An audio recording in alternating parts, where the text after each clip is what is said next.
Hi everyone, my self सीमा। स्वागत है आपका ऑनलाइन अचीवर्स एकेडमी पर। जैसा कि हम एनसीईआरटी कर रहे हैं 9th क्लास की और हमने 4 टॉपिक कंप्लीट कर लिए। आज हमारा 5th टॉपिक है जिसमें हम क्रांतिकारी के बारे में ही पढ़ेंगे। तो इसमें भी जो हमारे क्रांतिकारी रह जाते हैं उनको कंप्लीट करेंगे। तो ये 1919 से 1947 के बीच की जो घटनाएं मेन रहती हैं उनके बारे में हम पढ़ेंगे। तो इस पैराग्राफ्स में यही बताया गया कि क्रांतिकारी होते क्या है, क्रांतिकारी स्टार्टिंग कैसे हुई है, क्रांति का मतलब क्या होता है। तो ये पूरे पैराग्राफ्स में यही सब पॉइंट है। तो वो हमने पता ही है कि क्रांतिकारी होते क्या है। तो जो टाइमिंग स्टार्ट होता है 1947 से, इसके बीच बीच कौन से क्रांतिकारी हैं और किसने क्या क्या कार्य किए हैं, क्या कुछ उन्होंने संगठन बनाए हैं, काफ़ी ही इम्पोर्टेंट पॉइंट हैं। जैसे राम प्रसाद बिस्मिल है, अशफाक उल्ला खान है, सचिंद्र नाथ सन्याल है, राजगुरु है, सुखदेव है, भगत सिंह है, बटुकेश्वर दत्त, यशपाल, जतीन दास, भगवती चरण वोहरा, दुर्गा भाभी जो इनकी पत्नी रहेगी भगवती चरण वोहरा की, सूर्य सेन, उधम सिंह, इन सब के बारे में हम इस टॉपिक में पढ़ेंगे।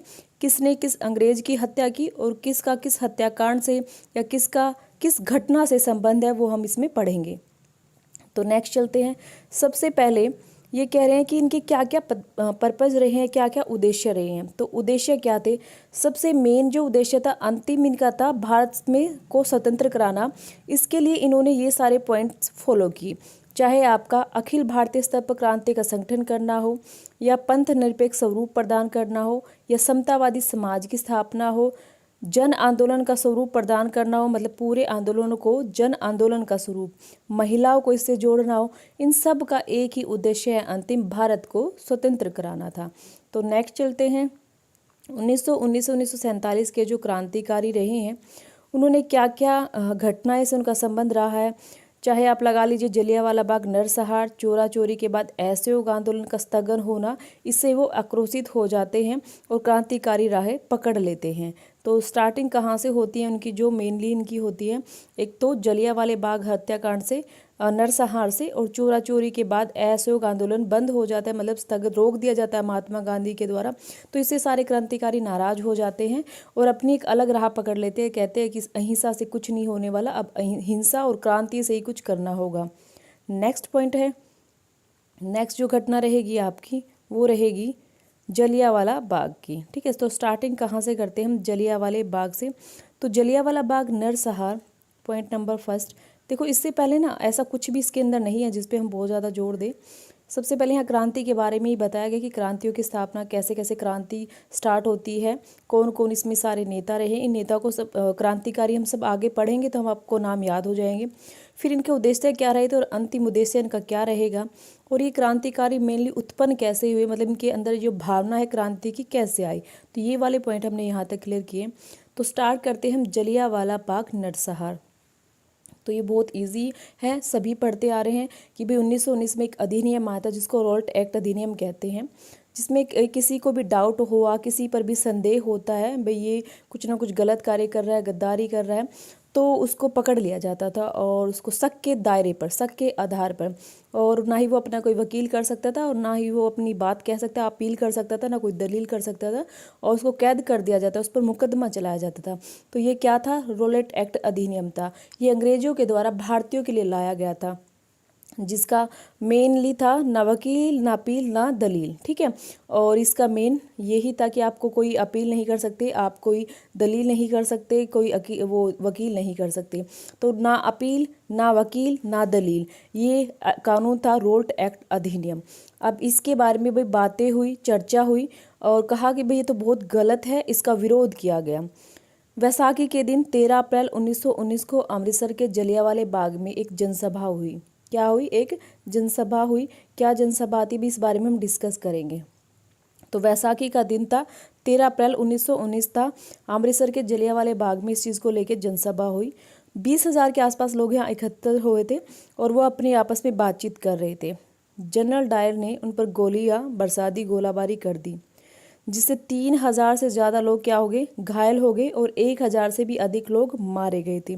बहुत सारे निर्दोष जो महिलाएं हैं, बच्चे हैं, इसमें शामिल थे, जिनको क्या गया? मार दिया गया था, या जिन जो इस हत्याकांड में शामिल थे या मरे गए थे। उसमें क्या होता है, उसके बाद चर्चिल ने इस घटना की तुलना कई बार पूछा जा सकता है कि चर्चिल ने इस घटना की तुलना किससे की है? जोन ऑफ आर्क से। मतलब ये जोन ऑफ आर्क एक फ्रांस की कन्या थी जिसको जिंदा जला दिया गया था, जिसने अपने देशभक्ति के लिए युद्ध किया था, इसलिए उसको बाद में एक चुड़ैल कह के जिंदा जला दिया गया था। तो ऐसा कहा गया है ये उसकी घटना के जैसी है जिस नरसंहार में इतने सारे लोगों को जिंदा ही मार दिया या जला दिया गया था। बाद में कहते हैं, आपको पता है, उधम सिंह इस जो है बदले जो इसके वारदात का पूरा बदला लेता है, बाद में ब्रिटेन में ही जाके इसका पूरा बदला लेगा।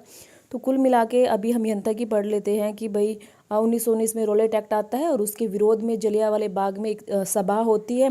13 अप्रैल 1919 को, और जब वो सभा होगी उस पर गोलीबारी होगी और बहुत सारे लोग मारे जाएंगे, घायल होंगे। इस घटना की जो कंपैरिजन है चर्चिल के द्वारा जोन ऑफ आर्क नामक घटना से की गई है। नेक्स्ट हम चलते हैं असहयोग आंदोलन स्थगन, जो रहेगा आपका, मतलब ये रुक गया था ना बाद में, असहयोग आंदोलन जो था ये क्या हो गया था बाद में, स्थगन मतलब रोक दिया गया था, स्थगित कर दिया गया था। तो असहयोग आंदोलन है 1919 में महात्मा गांधी के द्वारा हुआ था स्टार्टिंग। बाद में क्या होता है, इस आंदोलन में जो है इस आंदोलन का मुख्य उद्देश्य अंग्रेजों का सहयोग नहीं करना था, सरकारी कार्यालय विद्यालय को त्यागना होता था, विदेशी वस्त्रों की होली जलाई गई थी। परंतु फिर 1922 में एक चोरा चोरी नामक घटना होती है जहां पर महात्मा गांधी ने इस आंदोलन को रोक दिया गया था। चोरा चोरी घटना में बहुत सारे पुलिस कर्मचारी मारे गए थे। तो जो गांधी जी को लगा भी ये तो आंदोलन हिंसात्मक हो रहा है, जिससे उसने इस आंदोलन को वहीं के वहीं रोक दिया। जो चीज़ें कहीं ना कहीं पॉजिटिव जा रही थी वो वापस पीछे आ गई। इससे जो क्रांतिकारी लगा, ये युवा लगा लीजिए, युवाओं की आशाओं पर पानी फिर गया। वो काफ़ी हद तक नाराज हुए थे, उन्होंने अपनी पढ़ाई लिखाई छोड़ दी थी, उन्होंने लगा था कि अब हम आज़ाद हो जाएंगे और अपनी एक अलग सिरे से लाइफ शुरू करेंगे। तो वो सब के सब क्या होते हैं, कहीं ना कहीं हिंसक रूप धारण कर लेते हैं कि उनके साथ विश्वासघात हुआ है और राष्ट्रीय नेतृत्व की रणनीति पर यह पर्चेसिंग लगाना आरंभ हो गया था। अब आंदोलन से उनका विश्वास उठने लग गया था और अपने आप को वो हिंसात्मक रूप तरफ जाने लगे थे। कहते हैं कि जहां इतने सारे लोग पहले इस कांग्रेस में विश्वास रखते थे, गांधी के जो चीज़ों पर विश्वास रखते थे, उनकी संख्या धीरे धीरे घट के बहुत कम होती चली गई थी और वह अपना एक क्रांतिकारी रूप धारण करने लगी थी। तो यही है, दो घटनाएं आपको बताई गई थी, एक तो जलियांवाला बाग की घटनाएं और दूसरी आपके असहयोग आंदोलन का रुक जाना। इन दोनों घटनाओं का संबंध है क्रांतिकारियों से, क्रांतिकारियों के उत्पन्न होने से। तो जलियांवाला बाग की घटनाएं जो होती है वो 1919 में, और जो असहयोग आंदोलन होता है वो 1920 में, और जो चोरा चोरी घटना होती है वो 1922 में होती है। अब देखिए, अब स्टार्ट होती है कुछ क्रांतिकारी घटनाएं। अब सबसे पहले हिंदुस्तान प्रजातंत्र संघ, ठीक है, इसका जो नाम है हम इसको बोलते हैं हिंदुस्तान रिपब्लिक एसोसिएशन, HRA। तो इसका नाम कई बार पूछा जाता है भी इसके संस्थापक कौन थे और कब इसकी स्थापना हुई, बाद में इसका नाम बदलकर क्या रख दिया गया। तो ये पॉइंट आपको याद रखने हैं। तो देखिए, सबसे पहले हम पढ़ रहे हैं हिंदुस्तान प्रजातंत्र संघ और काकोरी घटना। तो इसका जो नाम है वो है Hindustan Republic association, HRA, Hindustan Republic association, Hindi में हिंदुस्तान प्रजातंत्र संघ।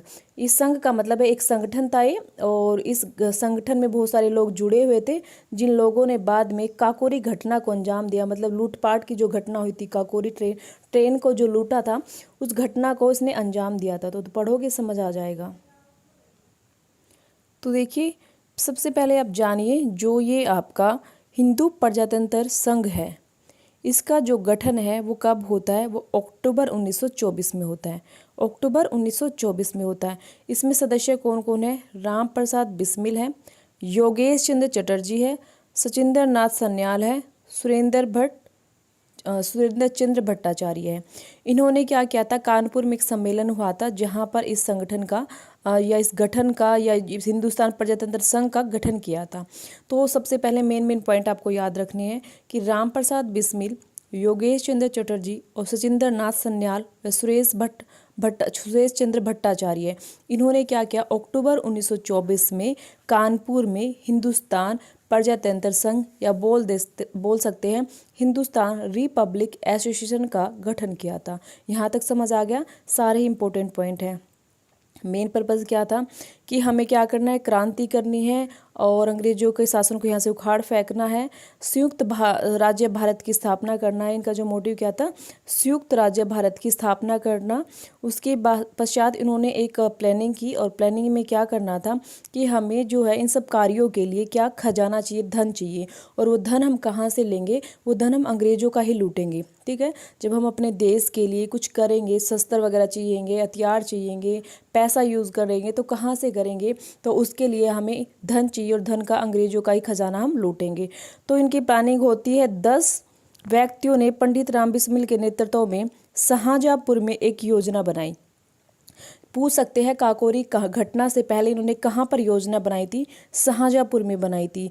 किसकी अध्यक्षता में थे, राम प्रसाद बिस्मिल। और कितने लोग थे इसके साथ, 10 लोग थे। क्या योजना बनाई थी कि अंग्रेजी खजाने को लूटना है। हिंदुस्तान प्रजातंत्र संघ में मेंबर पूछे जाए तो ये चारों मेंबर आपको याद रखनी है। ठीक है, नेक्स्ट पूछा जाए भाई ये घटना है जो काकोरी कांड घटना, ये कब हुई थी, ये 9 अगस्त 1925 को हुई थी। घटना क्या थी, लखनऊ जिले का एक गाँव था काकोरी। काकोरी से रेल चली, काकोरी रेलवे स्टेशन से, और कहाँ तक आई, सहारनपुर लखनऊ तक। इसके बीच का ही रास्ता था जब इन्होंने इसकी चैन खींची और खींच कर रोक दिया और इसको पूरा लूट लिया था, क्योंकि इसमें पूरे धन दौलत वगैरह थी, चीज़ें थी। तो 9 अगस्त 1925 को लखनऊ जिले के गांव काकोरी के रेलवे स्टेशन से छूटी 8 down Saharanpur Lucknow passenger train की चैन खींचकर रोक दिया गया। समझ आ गया। जो ये ट्रेन का नाम है छुट्टी 8 डाउन। ठीक है, पूरा इसको बोल सकते हैं काकोरी छुट्टी 8 down Saharanpur Lucknow passenger train. इसको लूटा था इन्होंने। उसके बाद में यह अंग्रेज़ों को इसको चीज़ों को पता चल गया था, उन्होंने पकड़ लिया था और उन पर मुकदमा चलाया गया था। स्पेशली 4 लोगों को फांसी दी गई थी, जिसमें राम प्रसाद बिस्मिल जो मेन इसके संगठन के अध्यक्ष थे, रोशन सिंह, राजेंद्र लाहिड़ी, अशफाक उल्ला खां, इनको फांसी की सज़ा दी गई थी। और शेष 4 को आजीवन कारावास अंडमान भेज दिया गया था। 17 अन्य लोगों को लंबी सजाएं सुनाई गई थी। चंद्रशेखर आज़ाद अंत समय तक नहीं पकड़े गए थे। आपको पता हो तो बहुत एंड में मरते हैं और वो खुद ही गोली मार के मरते हैं। तो ये वाली घटना आपको पता चल गई। इस वाली घटना का मतलब होता है कि काकोरी कांड घटना। ठीक है, ये लिखा हुआ है ना काकोरी। ठीक है, ये है आपका काकोरी घटना है। इसका मतलब होता है कि काकोरी से जो ट्रेन चली थी सहारनपुर तक, उसमें ये कांड हुआ था।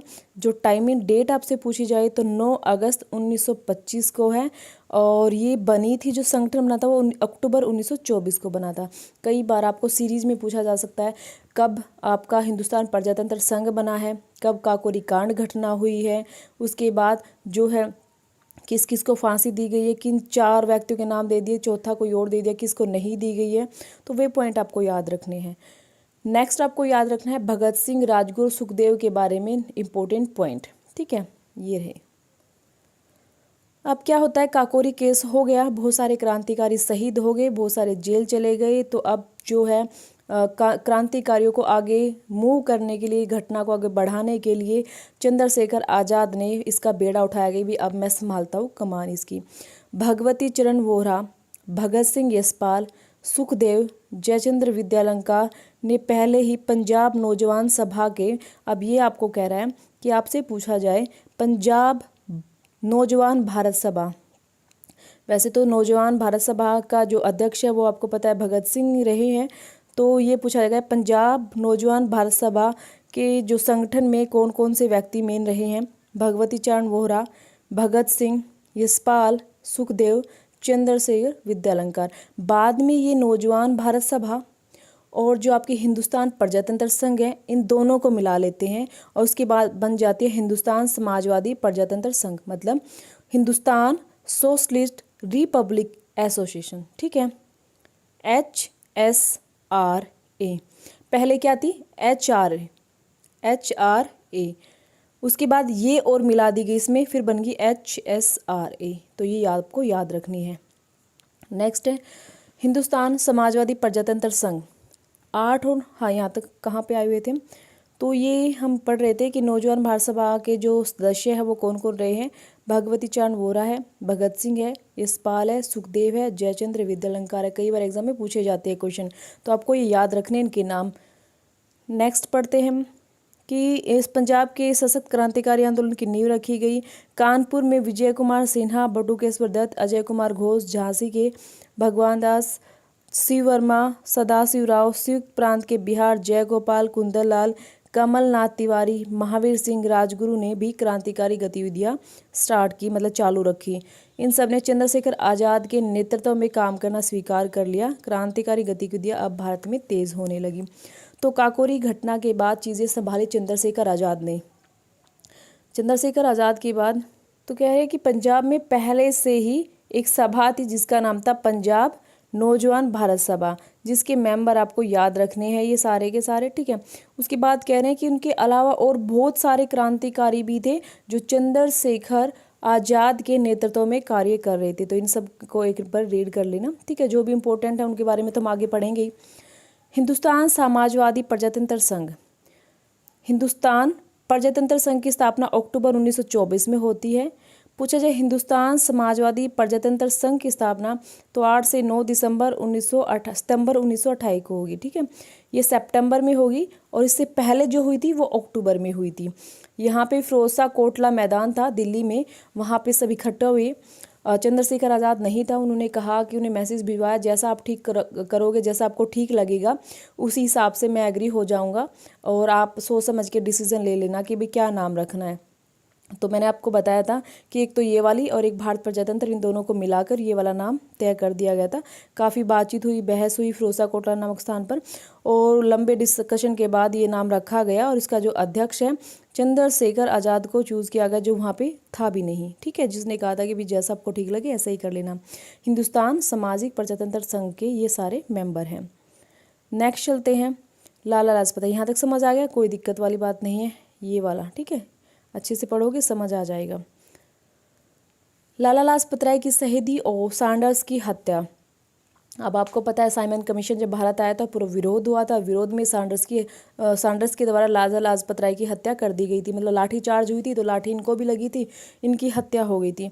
इनकी हत्या का बदला लेने के लिए चंद्रशेखर आज़ाद, राजगुरु, भगत सिंह और जय गोपाल इन्होंने आपस में क्या किया, कोशिश की भी हम भी क्या करेंगे, पार्टिसिपेट करेंगे और मार देंगे जल्दी से जल्दी इस आंदोलन में इसको सैंडर्स को। तो इन्होंने प्लानिंग की और 17 दिसंबर 1928 को जो है ये लाहौर पुलिस स्टेशन पर पहुंचे और सैंडर्स पंजाब सिविल सचिवालय से बाहर निकला था। पहले राजगुरु ने उस पर गोलियां चलाई, बाद में उसने जो है भगत सिंह ने उस पर बहुत सारी गोलियां चलाई और जल्दी ही मर गया। एक जो कांस्टेबल था चौनन सिंह, वो इनका पीछा कर रहा था भाई ये पकड़े जाएं। मजबूरन चंद्रशेखर आज़ाद ना चाहते हुए भी इस पर गोली मारनी पड़ी।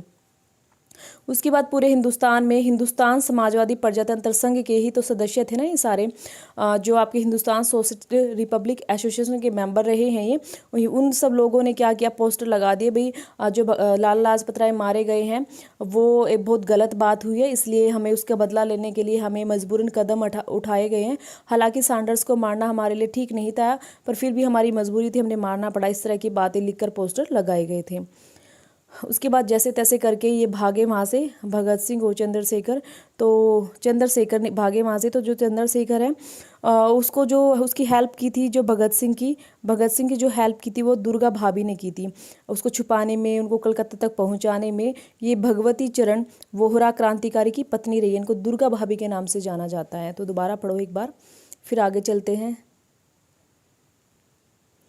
ये है लाला लाजपत राय की शहीदी और सैंडर्स की हत्या। 30 अक्टूबर 1928 को ये घटना हुई थी जब लाहौर में साइमन कमीशन के प्रदर्श में लाला लाजपत राय मारे गए थे, ठीक है। लार चार्ज हुई थी और उसके बाद उसकी मृत्यु हो गई थी 30 अक्टूबर 1928 को। उसके बाद क्या हुआ था कि जो लाला जी की हत्या का जिम्मेदार पुलिस अफसर वो कौन था, सैंडर्स था। उसकी हत्या का बदला लेने के लिए जो चंद्रशेखर आज़ाद, राजगुरु, भगत सिंह और जय गोपाल ने ये प्लानिंग की थी, हम अब इसको मार देंगे। ये घटना हुई 17 दिसंबर 1928 को, क्योंकि ये अक्टूबर में हो चुकी है और ये 17 दिसंबर की है। तो इसको मारना शुरू किया। सबसे पहले जो इस पर गोली चलाई गई थी वो भगत सिंह, पहले राजगुरु ने चलाई। सैंडर्स पर जो गोली है पहले किसने चलाई, राजगुरु ने सैंडर्स पर गोली चला दी और वह नीचे गिर गया था। फिर भगत सिंह आगे बढ़ा और उस पर कई सारी गोली चलाई। फिर उन्होंने भागने की कोशिश की तो एक कांस्टेबल चानन सिंह ने उनका पीछा किया, तो मजबूरन चंद्रशेखर आज़ाद ने उसको मारना पड़ा। उसके बाद हिंदुस्तान समाजवादी प्रजातंत्र संघ की तरफ से पोस्टर लगाए गए कि भाई हमारे क्रांतिकारियों की कोई गलती नहीं है, हमारी मजबूरी ऐसा थी। ठीक है। उसके बाद में जब इसकी हत्या हो जाती है तो ये भागने की कोशिश करते हैं, तो भगत सिंह को लाहौर से कलकत्ता पहुंचाने में जो करती है वो दुर्गा भाभी, या जिसको बोल सकते हैं दुर्गावती वोहरा, इस कार्य को अंजाम देती है। नेक्स्ट बात आती है असेंबली में जब बम फेंका जाएगा। असेंबली में बम फेंकने की घटना से पहले चीज़ें होती है कि जो आपके भगत सिंह है इनको मिलवाने का कार्य जतिंद्र नाथ दास से दुर्गा भाभी कराती है। इनको कलकत्ता लेके जाएंगी और दुर्गा भाभी, क्योंकि खुद ही एक क्रांतिकारी थी और क्रांतिकारियों को काफ़ी हेल्प करती थी, सभी इनको दुर्गा भाभी कहते थे। कलकत्ता में दुर्गा भाभी के साथ पहुंचने पर जो भगत सिंह की भेंट जतिंद्र नाथ दास से होती है। उन्होंने उससे बम बनाने सीखा और कलकत्ता से वापस आकर भगत सिंह उसके साथियों ने आगरा व दिल्ली में बम बनाने की फैक्ट्री स्थापित की। शिव शर्मा ने सहारनपुर में, सुखदेव ने लाहौर में फैक्ट्री स्थापित की। क्रांतिकारियों का अगला मुख्य कार्य केंद्रीय विधान परिषद हॉल में बम गिराना था। 8 अप्रैल 1929 ईस्वी को जब सार्वजनिक सभा 8 अप्रैल 1929 को सार्वजनिक सुरक्षा एवं औद्योगिक विवाद पर बिल, मतलब इस बातों पर औद्योगिक विवाद और सार्वजनिक सुरक्षा पर डिस्कशन चल रहा था। कहाँ पर डिस्कशन चल रहा था? केंद्रीय विधान परिषद में। तो वहाँ पे ये पहुँचे कौन कौन? भगत सिंह और बटुकेश्वर दत्त, दोनों ने वहाँ पर बम फेंका। पूरा हॉल धुएं से भर गया। इनका मेन पर्पज़ किसी को नुकसान पहुँचाना नहीं था, इनका मेन पर्पज़ था कि लोगों तक अपनी बात पहुँचाना। दोनों ने भागने का कोई प्रयास नहीं किया, उन्होंने ऐसी जगह बम फेंके जहाँ पर किसी को दिक्कत ना हो। बहरों के कानों तक अपनी आवाज़ पहुंचाना और ऊंचा धमाका करना पड़ता था। इनकलाब जिंदाबाद, ब्रिटिश साम्राज्यवाद का नाश हो, ऐसा नारा लगाए और अपने आप को वहाँ गिरफ्तार करा दिया था। तो ये घटना क्या थी? असेंबली बम में जो घटना हुई है। तो स्टार्टिंग से एक बार दोबारा पढ़ लो। असेंबली बम जो फेंकने की घटना है वो कलकत्ता में दुर्गा भाभी के साथ पहुँचे, जतिंद्र नाथ दास से भेंट हुई, वहाँ पे बम बनाना सीखा, फिर कलकत्ता से वापस आए, अपने साथियों के साथ आगरा व दिल्ली में बम बनाने की फैक्ट्री शुरू की। शिव शर्मा ने सहारनपुर में की, सुखदेव ने लाहौर में की। उसके बाद क्या हुआ? इन्होंने अगला जो टारगेट था वो था भी केंद्रीय विधान परिषद में जब बैठक होगी हम वहाँ बम गिराएंगे। तो बैठक हुई 8 अप्रैल 1929 को। सार्वजनिक सुरक्षा और दूसरा पॉइंट है आपका औद्योगिक विवाद पर बात चल रही थी। सार्वजनिक सुरक्षा और औद्योगिक विवाद बिल, इन पर क्या थी? बहस चल रही थी। जहाँ पर वहाँ पहुँच गए भगत सिंह और बटुकेश्वर दत्त, दोनों ने क्या किया? बम गिरा दिए। पूरा हॉल धुएं से भर गया। खाली जगह पर बम गिराए, किसी को कोई प्रॉब्लम ना हो, वहाँ से भागने की कोशिश नहीं की। लगातार पर्चे फेंकते रहे। उसमें लिखा था बहरों के कानों तक अपनी आवाज़ पहुंचाने के लिए ऊंचा धमाका करना पड़ता है, इनकलाब जिंदाबाद, ब्रिटिश साम्राज्यवाद का नाश हो, इस तरह के नारे लगाए और खुद को गिरफ्तार करा दिया। नेक्स्ट चलते हैं भगत सिंह पर मुकदमा। भगत सिंह पर जो मुकदमा चलाया गया था, कब चलाया गया, किस घटना को, ये देखिए। भगत सिंह को गिरफ्तार करके जेल भेज दिया गया। दिल्ली सेशन कोर्ट में एक तो इन्होंने सैंडर्स की हत्या की थी, दूसरा जो मेन पॉइंट था ना असेंबली में बम फेंका था। इनका मुकदमा 7 मई 1929 को आरंभ हुआ था। कब हुआ था? 7 मई 1929 को। कोर्ट में इन्होंने संयुक्त बयान दिया जिसमें उन्होंने क्रांतिकारी का उद्देश्य बताया। भगत सिंह व बटुकेश्वर दत्त ने कहा क्रांति का जो अभिप्राय केवल बम या पिस्तौल का प्रयोग करना नहीं है, अपितु क्रांति से हमारा अभिप्राय है आधुनिक ढांचा जो कि अन्याय पर आधारित है उसको बदल देना। इस घटना पर लॉर्ड इरविन ने कहा, किसको कहा? दोनों सदनों को। उसने कहा कि जो ये क्रांति है, ये विद्रोह कर रहे हैं, इनका जो इशू है, झगड़ा है, सिर्फ एक व्यक्ति से नहीं पूरे शासन से है। और इस बात से कहीं ना कहीं इनको लगने लगा था कि भाई इस पर शासन को, अंग्रेजी शासन को अब खतरा हो चुका है। नेक्स्ट है अदालत में भगत सिंह व उसके जो क्रांतिकारियों के निर्भीक बयानों और विद्रोही रूप से संपूर्ण देश का ध्यान आकर्षित हो गया। उन्होंने जो भी बात कही, जो भी चीज़ कही, उससे पूरा देश उनकी तरफ आकर्षित होने लगा। इनके मुंह से जो भी बात निकलती थी, जो भी बयान ये देते थे, अगले दिन वह अखबारों में छपते थे। इनकलाब जिंदाबाद, साम्राज्यवाद मुर्देबाद, सरफरोशी की तमन्ना अब हमारे दिल में है, मेरा रंग दे बसंती चोला, ये सारे जो गीत है गुनगुनाने लगे थे सब, और ये काफ़ी सबकी जुबान पर क्रांतिकारी शब्द के लिए यूज़ होने लगे थे। ठीक है, उसके बाद क्या हुआ था कि लाहौर वार्षिक अधिवेशन में दिसंबर 1929 में पूर्ण स्वराज्य की मांग हुई और पूर्ण स्वराज्य की मांग का लक्ष्य घोषित किया गया। 26 जनवरी 1930 को आधी रात रावी नदी पर तिरंगा फहराया गया। ये सब क्रांतिकारियों के ही क्या थे, प्रभाव थे, क्रांतिकारियों का ही असर था इस घटना पर। तो एक बार से फिर देख लेते हैं। सैंडर्स की हत्या और असेंबली में बम फेंकना दोनों के बाद इसको जेल भेज दिया गया भगत सिंह को। उसके बाद 7 मई 1929 को मुकदमा चला, ठीक है, जिसमें उन्होंने क्रांतिकारियों के उद्देश्य पर प्रकाश डाला। भगत सिंह व बटुकेश्वर दत्त ने कहा, क्रांति का अभिप्राय केवल बम या पिस्तौल नहीं, हमारा अभिप्राय है ऐसे अन्यायपूर्ण शासन को भारत से बाहर निकाल देना। और इरविन ने इस चीज़ पर डिस्कस भी किया, बात भी कही। उसके बाद है इन्होंने अपनी बातों से, क्रांतिकारियों ने अपनी बयानों से पूरे देश को अपनी तरफ आकर्षित किया। उसके बाद ये सारी स्टेटमेंट इनके द्वारा कही गई थी। इन्हीं से इम्प्रेस होकर, इन्हीं सी घटना से अंजाम देते हुए दिसंबर 1929 को पूर्ण स्वराज्य की मांग की, क्योंकि क्रांतिकारियों का काफ़ी इफेक्ट पड़ा इस चीज़ पर।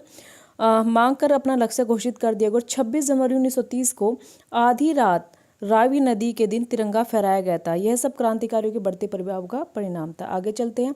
लाहौर की जेल में भूख हड़ताल। अभी जो भगत सिंह को मृत्यु कब मिलेगी वो आगे पढ़ेंगे, क्योंकि हम डेट के अकॉर्डिंग पढ़ रहे हैं ना चीज़ें, जो जिस डेट पे आएगी उस घटना को उसके साथ पढ़ेंगे, बाकी आगे उसके अनुसार चीज़ें चलती जाएंगी। तो जैसे अभी इसकी जो मृत्यु है वो आगे आएगी तो उसके बारे में आगे ही पढ़ेंगे। तो स्टार्ट करके कई बार क्या होते हैं, उसको गिरफ्तार करना, असेंबली में बम फेंकना, उसके बाद जलियांवाला बाग, या फिर उससे पहले सैंडर्स की हत्या, ये सारे आपको सीरीज में पूछे जाते हैं। तो जैसे मैं कहानी के रूप में पढ़ते जा रहे हैं ना, ऐसे आपको एक कहानी के रूप में ही चीज़ें याद रखनी है। तो लाहौर की जेल में भूख हड़ताल, ये क्या था, जज ने 12 जून 1929 को भगत सिंह को आजीवन कारावास की सज़ा सुना दी। इसी बीच क्या हुआ, पुलिस को क्रांतिकारी द्वारा स्थगित बम फैक्ट्री का भी सुराग मिल गया। अतः पुलिस ने दिल्ली, सहारनपुर, लाहौर बम फैक्ट्रियों पर धावा बोल दिया। बहुत सारे क्रांतिकारी पकड़े गए। जय गोपाल सरकारी गवाह बनने से सैंडर्स हत्या में भगत सिंह की संलिप्तता का केस आरंभ हो गया। जो जय गोपाल एक क्रांतिकारी था, जिसका नाम हम बहुत पहले से इसके साथ पढ़ रहे हैं कि क्रांतिकारी था और बहुत हद तक इसने हेल्प की है क्रांतिकारी घटना को अंजाम देने के लिए। बट जब ये पकड़े गए तो क्या हुआ, ये एक सरकारी गवाह बन गया। ऐसा कहा जाता है 20 लाख कुछ, या पता नहीं 20,000 कुछ पैसे में बिक गया था और सरकारी गवाह बन गया। तो बहुत सारे क्रांतिकारी थे, मेनली 4 क्रांतिकारी होते हैं जिन्होंने जो भगत सिंह के खिलाफ सरकारी गवाह बनकर गवाही दी, और इस पर जो एक केस है और ज़्यादा स्ट्रॉन्ग हो गया था, क्योंकि इनको काफ़ी मात्रा में ज़मीन और पैसा अंग्रेज़ों के द्वारा दिया गया और ये खरीद लिए गए थे। तो इसने, जो जयगोपाल ने भी, ये भी सरकारी गवाह बन गया था, जिससे और ज़्यादा जो है ये क्या हो गया था, केस स्ट्रॉन्ग हो गया था, जिसको लाहौर षड्यंत्र केस कहा गया। एक तरह से लाहौर में इसकी जो सैंडर्स की हत्या हुई, एक तरह से इसकी तरफ क्या बना दिया गया, षड्यंत्र बना दिया गया। उसके बाद ये मुकदमा आगे चलता रहा और क्या हुआ कि खबरें चारों तरफ समाचार पत्रों में फैलने लगी, लगातार बयान देने शुरू कर दिए, जिससे जनता में उनकी लोकप्रियता बढ़ी। अब क्रांतिकारियों की निंदा करते थे वो अब इनकी प्रशंसा करने लगे। कहीं ना कहीं अब चाहते थे भगत सिंह को छोड़ दिया जाए, और मतलब इनके लिए काफ़ी अपील भी की, काफ़ी बातें भी कही गई, और कहा गया कि इनको क्या किया जाए, इनको आम कैदी या आम कैदी ना समझा जाए, इनको राजनीतिक कैदी समझा जाए, और इनको पूरी फैसिलिटी, जनता के द्वारा कहा गया इनको पूरी फैसिलिटी वहाँ दी जाए। और इनके लिए स्पेशली जो अनशन पर बैठे थे वो कौन थे, जतीन दास या यतीन दास जिसको कहते हैं, जिनकी मृत्यु हो गई थी 63वें दिन इनकी मृत्यु हो गई थी। इनका पार्थिव शरीर जहाँ से जहाँ तक भी ले जाया गया, लाहौर से कलकत्ता तक ले जाया गया था, तो हर स्टेशन पर श्रद्धांजलि दी गई थी और सबने इसको काफ़ी प्रणाम किया था। जेल में भगत सिंह ने, उनके साथियों ने 100 दिन तक से अधिक अनशन किया था, 100 दिन से भी अधिक तक अनशन किया था। तो ये थी आपकी लाहौर की जेल में भूख हड़ताल। तो जेल में भूख हड़ताल पे कौन मरा है, जतीन दास मरा है, 63वें दिन मर जाता है। उसके बाद 100 दिन जो हड़ताल है भगत सिंह के द्वारा भी की गई थी। तो ये पूरी घटनाएं हैं। नेक्स्ट जो चलते हैं उसमें पढ़ेंगे लाहौर केस। अभी इस पर जो लाहौर केस चल रहा है, अभी इसको क्या मृत्युदंड दिया जाएगा, कब फांसी दी जाएगी, ये सारी चीज़ें पढ़ेंगे। लाहौर केस का निर्णय जो है 10 जुलाई 1929 को सैंडर्स हत्याकांड का मुकदमा आरंभ हो जाता है। ठीक है, 24 क्रांतिकारियों पर अभियोग चलाया गया, 6 फरार थे, 3 को छोड़ दिया गया और 7 सरकारी गवाह बन गए। तो सरकारी गवाह बन गए थे तो छूट ही गए। शेष 8 का मुकदमा चला, मतलब क्रांतिकारी ही सरकारी गवाह बन गए थे। मुकदमे मजिस्ट्रेट के पास से हटाकर 3 जजों के एक ट्रिब्यूनल के सामने किया गया। मतलब ये कह रहे हैं कि इनका जो है यह मुकदमा मजिस्ट्रेट के पास से हटा दिया गया, 3 जजों के सामने जो मुकदमा भेज दिया गया था। भगत सिंह और उसके साथियों ने मुकदमे को गंभीरता से नहीं लिया। उन्होंने सोचा चलने दे, कोई बात नहीं, हो जाएगा। चंद्रशेखर आज़ाद ने बहुत कोशिश की, बहुत सारी योजना बनाई अपने दोस्तों को छुड़वाने के लिए, पर सफल नहीं हुई। 7 अक्टूबर 1930 ईस्वी में स्पेशल ट्रिब्यूनल ने, जो ये आपका अखबार है द ट्रिब्यूनल, इसमें भी क्या है ट्रिब्यूनल, इसमें भी अखबार में फांसी की घटना आई हुई थी। तो दिखाया गया, पूछा गया कि कौन से अखबार में, द ट्रिब्यून में अखबार में फांसी की घटना छपी हुई थी। तो द ट्रिब्यूनल ने भगत सिंह के उनके साथियों को भारतीय दंड संहिता धारा 121, 302, 46, 6F, 120B इनके तहत मृत्युदंड की सजा दे दी गई थी। दोबारा पढ़ेंगे, एक बार देख लीजिए। मृत्युदंड की सजा सुना दी गई थी। फांसी की सजा रोकने के लिए पूरे देश ने कोशिश की, अपील की, पर नहीं, कुछ नहीं हुआ। मदन मोहन मालवीय ने कहा कि मानवता के आधार पर इन्हें छोड़ दिया जाए। किसने कहा मानवता के आधार पर छोड़ दिया जाए? मदन मोहन मालवीय ने, पर किसी ने कुछ भी नहीं कहा। 5 मार्च 1911 को जो गांधी इरविन समझौता हुआ था, उसमें महात्मा गांधी ने इनको छोड़ने की अपील नहीं की थी। इसलिए गांधी का पूरे देश ने क्या किया था? निंदा की थी कि भी ये गलत बात है, उनको छुड़वाने की बात होनी चाहिए थी। 23 मार्च 1931 को शाम 7 बजे तीनों को फांसी दे दी गई थी। इतना टाइमिंग आपको याद रखना है, क्योंकि शहीदी दिवस के रूप में हम इसे मनाते हैं। 23 मार्च 1931 को शाम को 7 बजे फांसी दी गई। इसको शहीदी दिवस के रूप में मनाया जाने लगा और चुपके से ही इनका अंतिम संस्कार किया गया था। कहाँ पे? सतलुज नदी के किनारे। भी कोई जुलूस ना निकले, कोई मेन बवाल ना हो। भगत सिंह को श्रद्धांजलि अर्पित करते हैं। सुभाष चंद्र बोस ने कहा, भगत सिंह जिंदाबाद और इंकलाब जिंदाबाद में कुछ ज़्यादा फर्क नहीं है। देखो, ये जो घटना स्टार्ट होती है, आपको भी पता है, 12 स्टार्टिंग जहाँ होती है वो भगत सिंह की जेल के लिए 7 मई 1929 को आरंभ हो गई थी। 7 मई को 12 जून 1929 को कारावास दे दिया गया था आजीवन, ठीक है। मई, उसके बाद 12 जून को दे दिया गया था कारावास, ठीक है। 17 जुलाई 1929 को सांडर्स हत्याकांड पर मुकदमा आरंभ हो गया था, क्योंकि मुकदमा दोबारा आरंभ हुआ था। पहले तो अन्य केस थे, उन पर पकड़ा जा रहा था इसको। बाद में जब सरकारी गवाह बन गए थे लोग, तब मुकदमा ज़्यादा स्ट्रॉन्ग हो गया था। ये हो गया था। उसके बाद 5 जो आपका रहेगा 7 अक्टूबर 1930 को इनको मृत्युदंड की सज़ा मिल गई थी। 7 अक्टूबर 1930 को। और फांसी आपको पता है कब हुई थी? फांसी जो इनको होती है वो होती है 23 मार्च 1931 को, ठीक है। तो ये पॉइंट याद रखना, आपको सारे के सारे इंपॉर्टेंट है, कभी पूछे जा सकते कि सज़ा कब हुई मृत्युदंड की और फांसी कब दी गई थी। नेक्स्ट चलते हैं, चटगांव शस्त्रागार की घटना। ये घटना आपको पता ही है। चटगांव शस्त्रागार की घटना क्या है कि भाई अब जो है इनकी भी मृत्यु हो गई है और जो चीज़ें है थोड़ी ठंडी पड़ने लगी। बट अभी नहीं, ये जेल में थे और चीज़ें थोड़ी ठंडी पड़ने लगी थी। कहीं ना कहीं क्रांतिकारी अब थोड़े जो ज़्यादा आक्रोशित नहीं रहते थे, मतलब थोड़ा शांत हो गए थे, क्योंकि इनको ज़्यादा से ज़्यादा दबाया जा रहा था। तो इसमें एक घटना होती है चटगांव शस्त्रागार की घटना। बंगाल के क्रांतिकारी युगांतर और अनुशीलन समिति जैसी क्रांतिकारी, जो ये आपने पढ़े हैं लास्ट पेपर, उसमें लास्ट टॉपिक में, युगांतर और अनुशीलन समिति ये संगठनकारी क्रांतिकारी संगठन थे, ठीक है। क्रांतिकारी क्या थे? संगठन थे। तो युगांतर और अनुशीलन समिति क्रांतिकारी संगठन थे। कहाँ के? बंगाल के। 1924 ईस्वी में गोपीनाथ साहा ने पुलिस कमिश्नर टेगाट की हत्या करने की कोशिश की, पर हत्या नहीं हुई।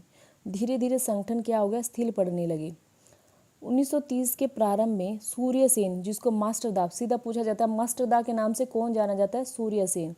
उसने आंदोलन को शुरू किया और उसकी जो पहली घटना जो रही थी वो क्या थी? सूर्य सेन ने चटगांव, कहाँ पे है? बंगाल प्रेसिडेंसी, या जो अब बांग्लादेश में पढ़ते हैं, आरंभिक जो आधुनिक बांग्लादेश है वहाँ पे बंगाल प्रेसिडेंसी थी। वहाँ पे एक जगह थी चटगांव, वहाँ उस पर एक बहुत बड़ा शस्त्रागार था, उस पर छापा मारा। किसका था भाई? ये अंग्रेजी पुलिस का। 18 अप्रैल 1930 को रात 10 बजे योजना बनाई गई या इसको अंजाम दिया गया। उस पर क्या किया इन्होंने? उस पर लूटपाट मचा दी। 18 अप्रैल 1930 को रात 10 बजे। कहाँ पे? चटगांव में। उसके बाद यहाँ पर इन्होंने जो इनका मेन मकसद था, यहाँ के अस्त्र जो शस्त्र है उसको लूटना, या फिर यहाँ की जो टेलीफोन लाइनें हैं उन सबको काट देना, और सैन्य अधिकारी जो पुलिस है उनको कैद कर लेना, ये सब चीज़ें हैं। गोला बारूद वगैरह को अपने अंडर में लेना।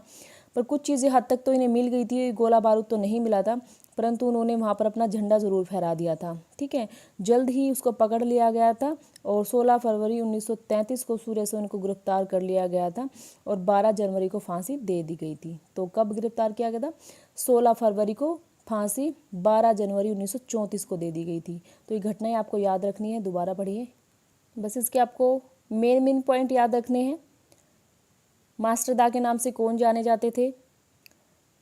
कहाँ पर इन्होंने लूटपाट किया, छापा मारा? तो चटगांव में। कहाँ पे? बांग्लादेश में। घटना का टाइम क्या था? 18 अप्रैल 1930 को था। और घटना में आपको पता ही है क्या क्या कुछ इनका उद्देश्य रहा है। 1930 में तो इन्होंने क्या किया था, स्टार्ट की थी, घटना को अंजाम दिया था, पर इसको पकड़ा कब गया? 16 फरवरी 1933 को पकड़ा गया था। उसके बाद 12 जनवरी 1934 को फांसी दे दी गई थी। घटना 30 की है, 33 में पकड़ा गया, 34 में फांसी दी गई। नेक्स्ट चलते हैं, चंद्रशेखर आज़ाद एवं उधम सिंह। आपको पता है चंद्रशेखर आज़ाद तो भाग जाते हैं, फरार हो जाते हैं और अंत में वो मरते हैं, अपने आप ही गोली मार लेते हैं। उसके साथ उधम सिंह भी होते हैं। एक उधम सिंह का भी काफ़ी रोल रहा है, जो ब्रिटेन में जाके ही मार के आएगा। देखो, भगत सिंह की गिरफ्तारी के बाद चंद्रशेखर आज़ाद क्रांतिकारी गतिविधियों को जारी रखने की कोशिश की, छुप छुपा के ही रखी इन्होंने। और फरवरी 1931 में एक आदमी ने पुलिस के बारे में सूचना दी। ऐसा कहा जाता है, एक काफ़ी कांग्रेस का नेता का भी नाम लिया जाता है इसके बारे में, कि उन्होंने ही बताया था भगत सिंह कहाँ है। इलाहाबाद के अल्फ्रेड पार्क में पुलिस ने उन्हें घेर लिया। वहाँ पुलिस के साथ उनकी मुठभेड़ हुई, मतलब आपस में छीन झपटी, गोलियां चली, उन्होंने गोलियां चलाई और कहा कि कहीं ना कहीं उनको कोई गोली लगी भी थी। ठीक है, इसलिए उन्होंने आखिरी गोली खुद को खुद मार ली मरने के लिए। वे कहते थे दुश्मनों की गोलियों का सामना करेंगे, दुश्मनों की गोलियों का सामना करेंगे, आज़ाद ही रहेंगे, आज़ाद ही रहेंगे। ठीक है, आज़ाद रहे हैं, आज़ाद ही रहेंगे, ये नारा पूछा जाता है किसका है? आज़ाद ही रहे हैं, आज़ाद ही रहे हैं, चंद्रशेखर आज़ाद का। ठीक है, तो खाली चंद्रशेखर लिखा है तो चंद्रशेखर आज़ाद से आप याद रखना है इसको। उसके बाद उनकी मृत्यु हो जाती है, आंदोलन कमज़ोर पड़ जाता है। 1932 तक आते आते 1934 के अंत तक बंगाल में क्रांतिकारी बिल्कुल शिथिलता आने लग जाती है। उधम सिंह के बारे में कहा गया कि कहीं ना कहीं उधम सिंह भी अपनी आग ज्वाला को अपने अंदर लिए बैठे थे। वो उन्होंने शपथ ली थी, जो जलियांवाला बाग नरसंहार को उसने देखा था, नरसंहार को देखने के बाद तो उनको लगता था कहीं ना कहीं मैं इसका बदला ज़रूर लूँगा। ठीक है, इसका बदला लेने के लिए उन्होंने क्या किया था, वो कहाँ पे गए थे? ब्रिटेन में गए और 1934 में वहाँ लंदन पहुँचे। वो लंदन पहुँचते कब? 1934 में। तो 13 मार्च 1940 को लंदन के कैक्सटन हॉल में आयोजित एक समारोह में माइकल ओ ड्वायर मुख्य होता, मतलब माइकल ओ डायर को क्या की थी? गोली मारी थी। उधम सिंह ने ब्रिटेन में जाकर, लंदन में जाकर 13 मार्च 1940 को जो है माइकल ओ ड्वायर को गोली मारी थी और गोली मारने के बाद उन पर फिर मुकदमा चला था। 31 जुलाई 1940 को क्या हुआ था? उनको फांसी हो गई थी। कहा जाता है उधम सिंह की जो अस्थियां हैं 1974 में भारत में लाई गई थी। सबसे पहले 1934 में वो लंदन गए। 13 मार्च 1940 में उन्होंने गोली चलाई। किस पर चलाई थी गोली? माइकल ओ ड्वायर के द्वारा पर चलाई गई थी, जिनको कहा गया है कि जलियांवाला बाग नरसंहार में उनका मेन रोल रहा था। उसके बाद 31 मार्च 1940 को उन्हें पैटनविले जेल में फांसी हुई थी और उनकी 1974 में अस्थियां भारत में लाई गई थी। तो ये उधम सिंह के बारे में पढ़ना हमें। अब नौसेना आंदोलन कई बार एग्जाम में पूछा जाता है। ये नौसेना आंदोलन होता क्या है? पूरे भारत में आंदोलन चल रहे हैं और कहीं ना कहीं सेना भी अब अग्रेसिव हो रही है। जो सेना, जो भारतीय सेना में है, और वो भी कहीं ना कहीं आंदोलन करने की कोशिश कर रहे हैं। तो कह रहे हैं कि गदर पार्टी थी पहले और गदर पार्टी ने काफ़ी हद तक इफ़ेक्ट डाला है। काफ़ी हद तक देश में जो फर्स्ट आंदोलन रहा है उसमें काफ़ी उनकी जो पहला जो प्रथम विश्व युद्ध रहा था उसके आसपास जो है गदर पार्टी ने दूसरे देशों में जाकर कुछ भारत में काफ़ी क्रांतिकारी गतिविधियां की हैं। ऐसा ही कार्य फिर बाद में आज़ाद हिंद फौज ने किया है। आज़ाद हिंद फौज पर कुछ अफसरों पर मुकदमा चलाया गया था और काफ़ी उन पर विश्वासघात का मुकदमा चलाया गया और उसके बाद ये जो घटना है पूरे देश में फैल गई थी। इसमें भी उनको बचाने की काफ़ी कोशिश की गई थी। उसके बाद क्या होता है, इस आज़ाद हिंद फौज का जो प्रभाव है, असर है, राष्ट्रीय आंदोलन पर तो पड़ ही रहा था, साथ साथ में भारतीय सेना पर भी पड़ रहा था। भारतीय सेना मतलब जो अंग्रेजों ने सेना बनाई थी जिसमें भारतीय भी थे। सन 1946 में सेना में अशांति फैलने लगी। शाही नौसेना की बात चल रही है ये, ठीक है। इसमें क्या हुआ, सबसे पहले 18 फरवरी 1946 को नौसेना के सिग्नल्स प्रशिक्षण पोत INS तलवार में हुई। मतलब कह रहे हैं कि सबसे पहले सेना में, किस सेना में जो हलचल मची, तो 18 फरवरी 1946 को नौसेना के सिग्नल्स प्रशिक्षण पोत INS तलवार, ठीक है, ये उसका नेम है, INS तलवार। इसमें क्या हुआ, हलचल मची और नाविकों ने कहा भी हमें खराब सेना मिल रहा है, हमें खराब खाना मिल रहा है और हमें खाने के साथ हमारे साथ पार्शलिटी हो रही है, हमारे साथ भेदभाव हो रहा है। तो अंग्रेजों ने कहा भिखारियों को चुनने का अधिकार नहीं है, सिलेक्ट करने की ज़रूरत नहीं है, तुम भिखारी हो, जैसा मिले खा लो। तो इस बात पे काफ़ी आक्रोश हुए और उन्होंने हड़ताल शुरू कर दी और नाविकों ने भूख हड़ताल शुरू की सबसे पहले। उसके बाद 22 जहाज़ों तक फैल गई थी। कहाँ पे हुई नाविकों की जो भूख हड़ताल, कहाँ पे हुई, केसल, फोर्ट बेरके और बम्बई बंदरगाह के 22 जहाज़ों तक फैल गई थी, ठीक है। और इसका आरंभ बम्बई से हुआ, कराची तक से लेकर कलकत्ता तक ये पूरे भारत में फैलने लगी। उसके बाद क्या हुआ था, बहुत सारे यूनियन जैक झंडों पर भारतीय तिरंगा फैलाया गया था। कुल मिलाकर 78 जलियान, 20 स्थलीय ठिकानों और 20,000 नाविकों ने इसमें भाग लिया। जनवरी 1946 में वायुसेना ने भी बम्बई में हड़ताल शुरू कर दी। इसकी मांगे थी कि हवाई सेना में अंग्रेजों और भारतीयों में भेदभाव को दूर किया जाए। तो ऐसे धीरे धीरे करके चारों तरफ क्या होगी, अशांति फैल गई, इंकलाब जिंदाबाद के नारे लगने लगे, ब्रिटिश साम्राज्यवाद मुर्दाबाद, ब्रिटिश साम्राज्यवाद का नाश हो, ऐसे नारे लगने लगे। कहीं ना कहीं जो है ब्रिटिश साम्राज्य को लगने लगा कि अब हमारा शासन सेफ नहीं है। तो दोबारा देखिए नौसेना की बात चल रही है यहाँ कि नौसेना में जो हलचल है वो कब फैली थी। तो जब यहाँ पे आज़ाद हिंद फौज की स्थापना हो रही थी तो वहाँ पे आज़ाद हिंद फौज के बहुत सारे अफसरों पर मुकदमा चलाया गया था। जब इन पर मुकदमा चलाया गया तो पूरे भारत में इस चीज़ का इफ़ेक्ट पड़ रहा था और ये जो इफ़ेक्ट है नौसेना पर भी पड़ रहा था। तो नौसेना की जो आंदोलन की शुरुआत 18 फरवरी 1946 को हुई है, जिसमें सिग्नल्स प्रशिक्षण पोत INS तलवार इसका जो नाम था। उन्होंने कहा कि खाना अच्छा नहीं मिल रहा है, खाने में शिकायत की, तो उन्होंने कहा कि भिखारियों को ऐसे ही मिलता है। तो उसके बाद उन्होंने भूख हड़ताल आरंभ कर दी और जो ये हड़ताल है वो पोर्ट ब्लेयर को बम्बई बंदरगाह के 22 जहाज़ों में फैल गई।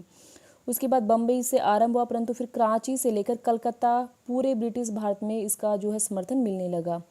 उसके बाद यूनियन जैक के झंडों को हटाकर तिरंगा झंडा फहराया जाने लगा, जिसमें 78 जलियान, 20 स्थलीय ठिकाने, 20,000 नाविकों ने इसमें भाग लिया। जनवरी 1946 ईस्वी में क्या हुआ था, भेदभाव दूर किया गया और भारतीयों में चेतना पैदा होगी और बराबरी की मांग करने लगे। तो ऐसे ही आंदोलन पूरा फैलने लगा और इनको चिंता होने लगी। तो यही है, भारतीय वीर क्रांतिकारी दिखाए गए हैं। तो ये आपका टॉपिक कंप्लीट होता है आज। तो उसके बाद हम नेक्स्ट टॉपिक करेंगे। आज के लिए इतना ही। Okay, bye bye.